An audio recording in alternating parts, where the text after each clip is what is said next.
All right, here we go again. This is another assignment that's going to have a very different feeling than most times you paint. Just like the last time, I want you to do more thinking than painting.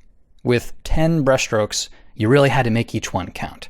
Well, in this case, I'm not going to limit the number of brushstrokes you use. Instead, we're going to be limiting the number of values.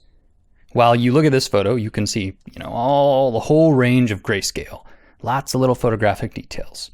Well, your task is going to be to take a similar photo and to limit yourself to light, medium, and dark.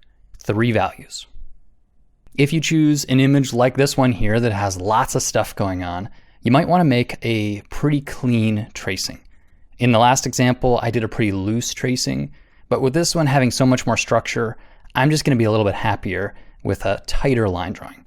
So once again, I traced this, I didn't draw it by hand. And this time I used a brush that has no pressure sensitivity. And you might look at these curves and think, oh man, that'd be really hard to trace by hand. Well, in the newer versions of Photoshop, there's a really great tool, which is a normal brush, but with the smoothing option turned on. This works for any brush you want. And now when I pull curves, it will average out all the little jitter in my hand and give me this nice clean result. So in total, what I'm left with is a solid color background, a nice tracing, which I'm going to lower in opacity and lock that just so I don't select it. I'm going to look at my reference on another monitor, but I'll put it here for your benefit. And now we have to get to thinking. First, we have to pick 3 values. So what I'm going to do is I'm looking at my reference and I'm going to pick 3 values that are not black or white. So we'll say a pretty bright value like that.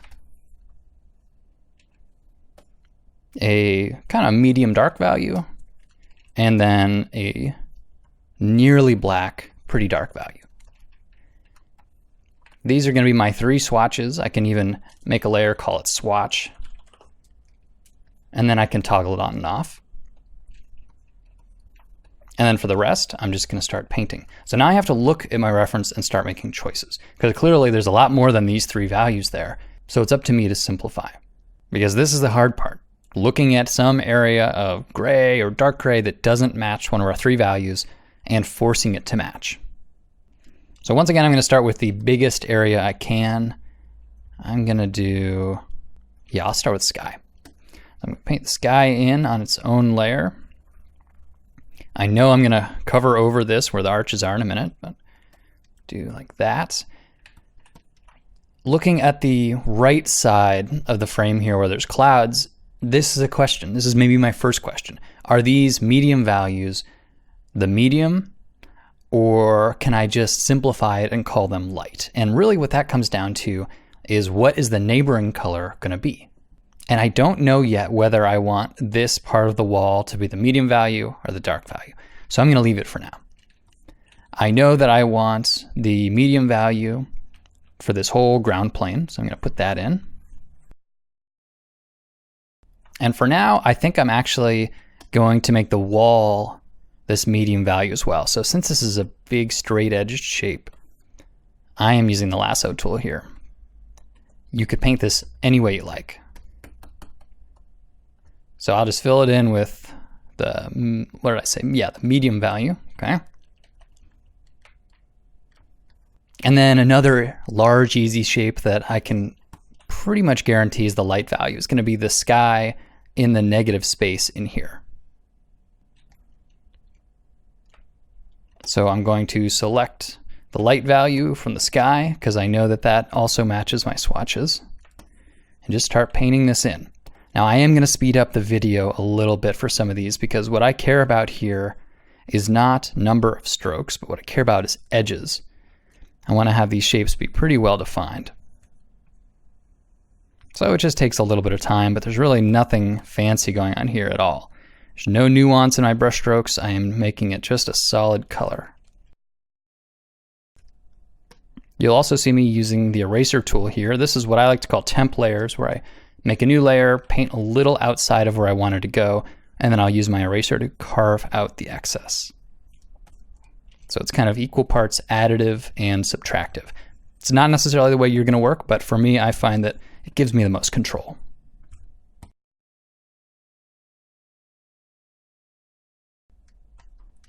Here I've actually switched to a brush that has no opacity at all. It is always equally opaque. That's not the kind of tool I like to work with normally because it doesn't really feel like a paintbrush. Honestly, it feels a bit more like a marker, maybe even a Sharpie. But for this particular scenario, it's actually, I think, the choice I want, because I'm just trying to define big flat areas of color. Now, as I fill in this sky over here, it is a little bit darker. If I were to just strictly compare in the reference, what is the value of the sky here versus the sky on the left side of the frame? Well, this is much more of a medium value over here. But I still have to make those choices, and I'm going to choose to make it the lightest value.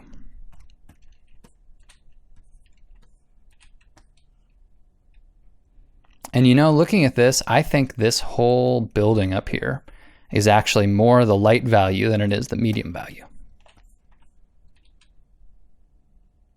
I think the final obvious area of light value is going to be where the sunlight is kind of peeking through in between these cast shadows of the arches. It makes this really nice graphic pattern.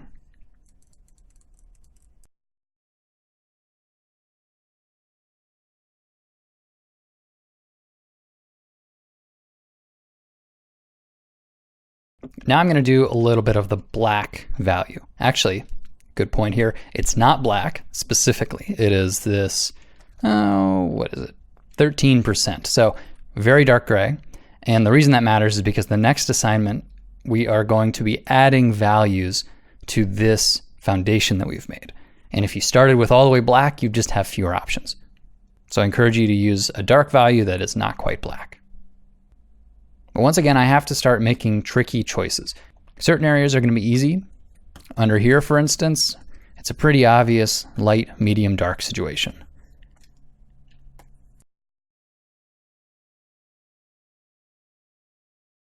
The hardest part is honestly deciding where you want that edge to be between the dark and the medium.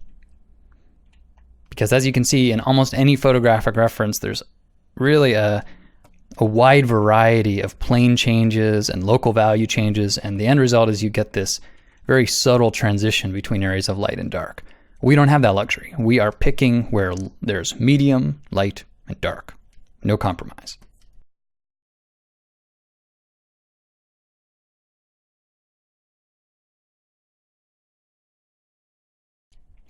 And it's also about prioritizing graphically. So for instance, when I look at the reference, I see that each of these columns has a really pretty black stripe at the base.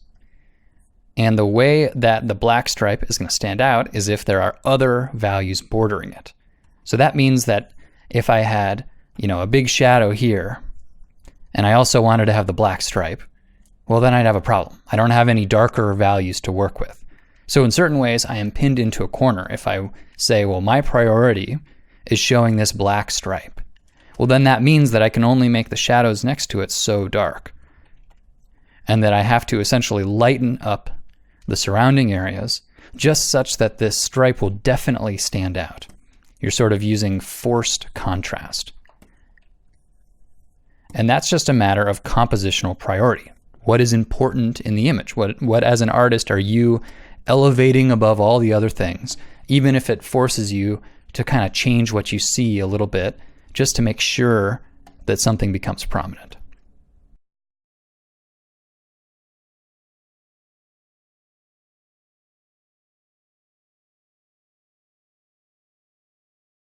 I think the only area where I am going to cheat it is this column. I'm going to lose my stripe. And that's a calculated choice. I could force this whole area of shadow to be a medium value, but when I look at the reference, if you squint at it, there's really very little contrast between the stripe at the bottom here and the rest of this large area of shadow. So I'm going to say, those are actually all the darkest value. So I lose my stripe a little bit at the bottom, but I think I capture the essence of the image even though I've lost the stripe. I'm okay with that. Now, I've been holding off on this area over here, the furthest away area of the wall, because this is that tricky zone. Is it all medium? And do I just, do the dark shadow under here to prioritize the difference between inside and outside? That'd be one approach. Do I really want to prioritize this graphic stripe here that's, prominent in the architecture itself? It's probably a different type of marble being used. That'd be one approach. What I think I'm going to do, looking at kind of the overall impression of the image, is actually just to make the whole thing dark. So I'm going to lose the stripe at the bottom, I'm going to lose the nice stripe at the top, and instead I'm just going to say this is a large area of shadow.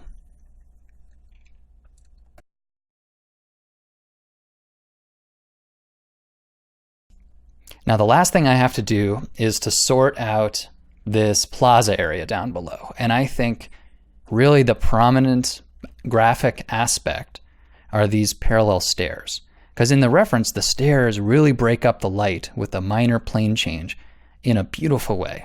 And with all these parallel lines, I think I really want to include those. So I'm gonna make a new layer for these, kind of painting them above the light.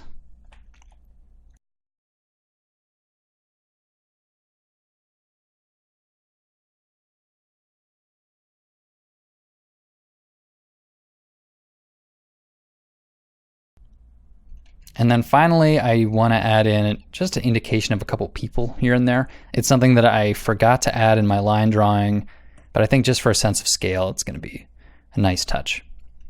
Clearly, I'm not making these photorealistic. They're just kind of small, dark areas of value.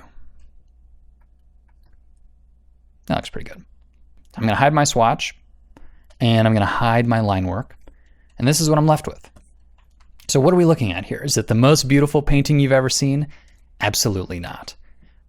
All it did was it forced me to slow down, to examine my reference, and then to make artistic choices, to force some structure and some simplicity on an otherwise complicated bit of architecture.